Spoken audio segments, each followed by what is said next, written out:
Kembo Natata Nzambi Amazulu, Kimfunikia Kuyisa, que le Tout-Puissant soit loué, qu'il soit glorifié et qu'il donne la bénédiction à son peuple, et le règne à Isaiah Congo, notre roi. Que les bons tout règnent. Donc cette vidéo va révéler des secrets. On va passer à la vitesse supérieure pour révéler les secrets. Donc nos vidéos ne révèlent que les secrets. Pour ceux qui nous ont suivis, qui sont abonnés à notre chaîne, ils ont déjà eu un aperçu de ce qu'est la vérité. Ils ont déjà eu un aperçu de tout ce qui va se passer. Donc la Bible est vraie. La Bible avait dit que les Bantous seraient dispersés au-delà du fleuve de Couche. Ils sont dispersés au-delà du fleuve de Couche. La Bible a dit que les Bantous seront captifs parmi les nations. Ils sont captifs parmi les nations. Donc notre confiance est en la parole de Tata Nzambi dans la Bible. La Bible a dit que dans les apocryphes, on a vu que le nom de Tata Nzambi est, et on a vu que le nom des prophètes sont là, et les noms Bantous sont dans la Bible. Donc on vous donnera encore plus de secrets dans les jours qui arrivent. Mais aujourd'hui, on va vous révéler qui est Edom. On va continuer dans la série qu'on a déjà commencé, qui est Edom, parce qu'on a vu qu'il y a des faux prophètes qui voudraient distraire le peuple. Ceux qui suivront ces faux prophètes périront. Mais ceux qui resteront fidèles à la Bible, ils vivront. Parce que la Bible est vraie.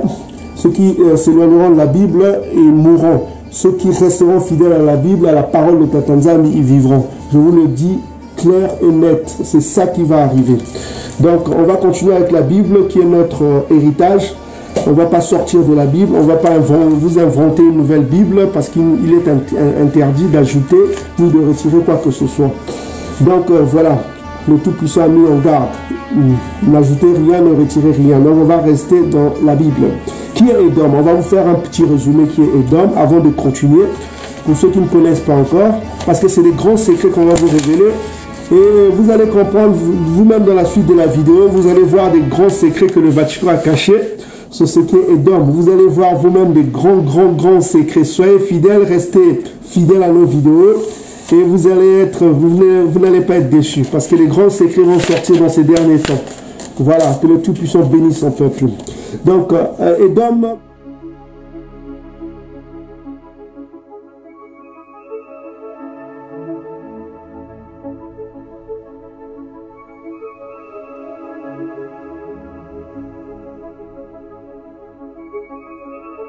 Le premier qui est sorti n'était pas comme le limon de la terre. Et le deuxième qui est sorti était comme le limon de la terre. Celui qui n'était pas comme le limon de la terre a été décrit. C'est Edom. Il est sorti roux. Et celui qui était comme le limon de la terre n'a pas été décrit, parce qu'il n'était pas question de le décrire. Parce qu'il ressemblait à ses parents. Il était comme le limon de la terre et il ressemblait à toutes les nations environnantes. Donc, et puis, Edom, c'est aussi l'ennemi numéro 1 de Tata Nzambi. Ça, vous pouvez lire dans Psaume chapitre 83 à partir de 2 jusqu'à 9. Vous lirez la liste des ennemis de Tata Nzambi. On vous a promis que dans les suites de vidéos, on vous donnera les descriptions des autres nations, les Ammonites, les Moabites. On vous dira qui est qui. On vous révélera ces secrets-là. Mais l'ennemi numéro 1 de Tata Nzambi, c'est les Édomites. Les Édomites, c'est les Mindélé de tous les jours. On va vous le prouver, c'est les Européens. Donc, maintenant, comment reconnaître Edom dans la Bible? Edom, selon la Bible, c'est celui qui régnera avant l'arrivée de Makaya Congo. Makaya Congo, vous appelez Michael dans vos Bibles, celui qui arrivera avant l'arrivée de Makaya Congo, qui vient pour sauver les élus de son peuple, selon Daniel chapitre 12, verset 1. Il vient pour sauver ceux dont le nom est inscrit dans le livre de vie. C'est-à-dire les élus de son peuple. Donc il vient pour eux. Donc il va se manifester et ça sera un temps de détresse là où Edom montrera sa haine profonde qu'il a déjà montrée. Donc voilà. Et ça vous pouvez lire dans les livres apocryphes, 4 Esdras chapitre 6, versets 9 à 10. On vous l'a déjà montré dans les vidéos précédentes. On vous a expliqué cela, que vous pouvez aller voir vous-même. Et puis une autre chose, c'est que Edom, c'est le royaume dont la destruction apportera le règne de Makaya Congo, le règne des Bantous, si vous voulez.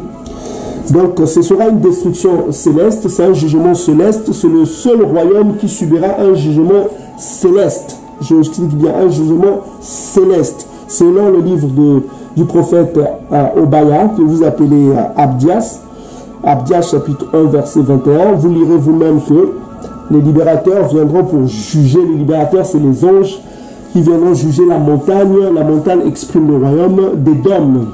Et après la destruction d'Édom, apportera le règne de Isaiah Congo.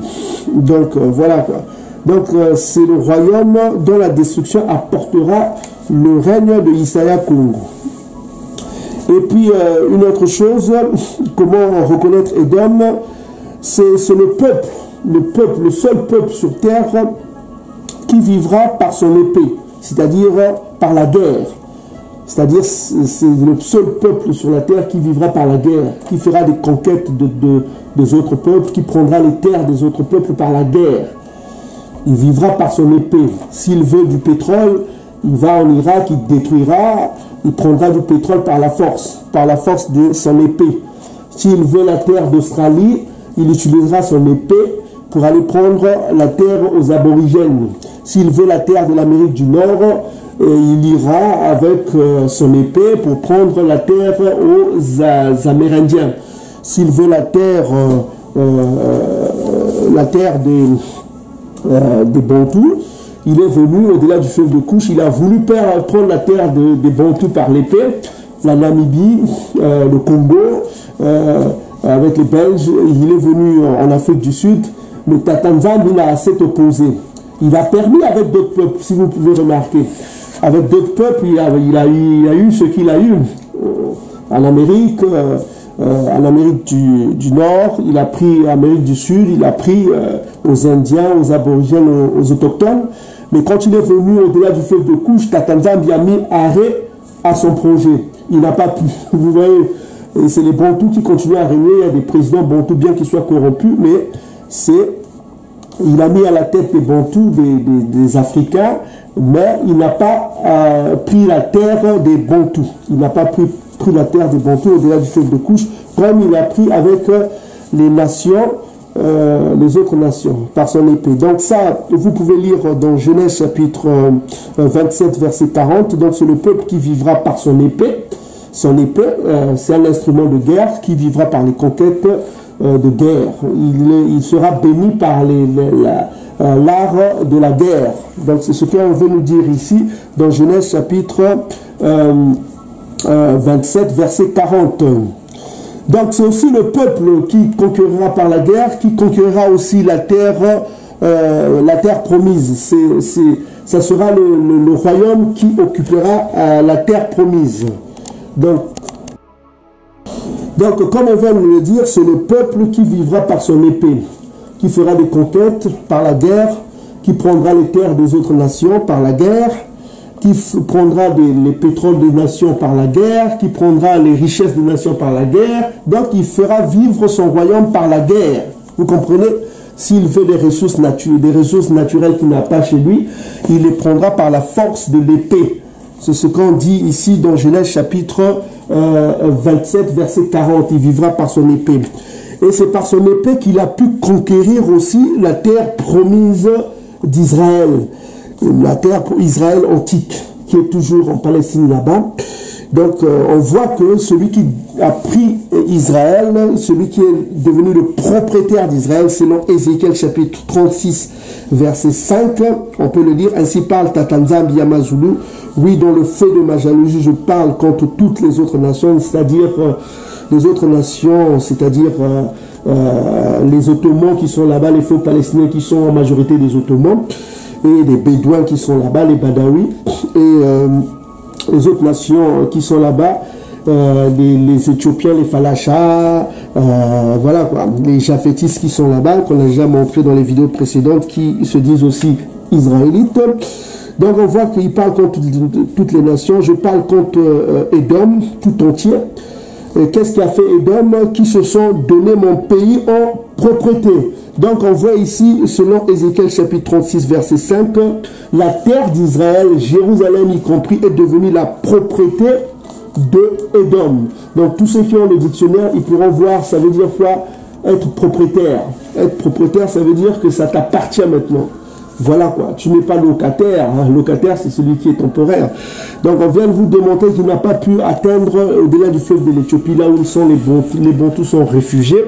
Il n'a pas pu prendre le refuge des Bantous, parce que Tatanzam n'a pas permis qu'ils prennent l'Afrique du Sud, n'a pas permis qu'ils prennent le Congo, qui n'a pas permis qu'ils prennent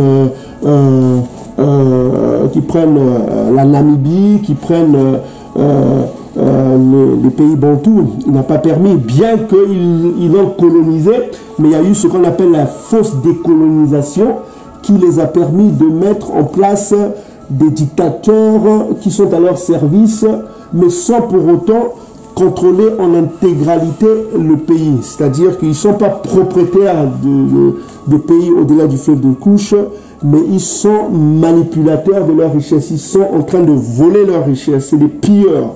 Voilà. Un pilleur, un voleur, c'est celui qui rentre chez toi, qui est propriétaire, et qui prend tes biens.